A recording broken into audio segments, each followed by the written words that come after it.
সেদিন সবাই মিলে চলে গিয়েছিলাম ডিনারে। অ্যাকচুয়ালি ডিনারটা ছিল একটু স্পেশাল, কারণ 6 তারিখ ছিল আমার জন্মদিন। জন্মদিনে তো কিছুই খাওয়া দাওয়া হয়নি লক্ষ্মী পুজোর জন্য, তাই আজকে আমরা সবাই মিলে চলে গিয়েছিলাম আমার বাড়ির খুব কাছে সাংহাইতে। আমাদের চাইনিজ বরাবরের জন্য ভীষণ পছন্দ, আমার বাবাও ভীষণ ভালোবাসে, তার জন্য যাবা। আমরা এখানে প্রচুর খাওয়া দাওয়া সেদিনকার করেছি।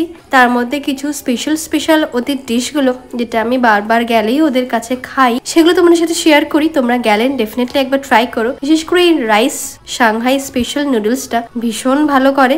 চাইনিজ মানে আমরা জানি mixed fried rice, basil, fish, ওদের ফিশের আইটেমগুলো ভীষণ ভালো। ট্রাস্ট মি, তোমরা ওখানে গেলে অবশ্যই ট্রাই করো। আর আরো একটা স্পেশাল ওদের ডিশ আছে, সেটা হচ্ছে ঝোল মোমো। ওটা ডেফিনেটলি একবার ট্রাই করো, যেটা ওই দিন আমরা আর খাইনি, এত কিছু খাবার ছিল বলে। অনেক কিছু খাওয়া দাওয়ার পর সবার শেষে একটা মোহিত না হলে কিন্তু খাওয়া দাওয়াটা কমপ্লিট হয় না। খাওয়া দাওয়া করে এই তো আমরা বেরোলাম, বাবা মা বাড়ি চলে গেল আর আমরাও চলে এলাম।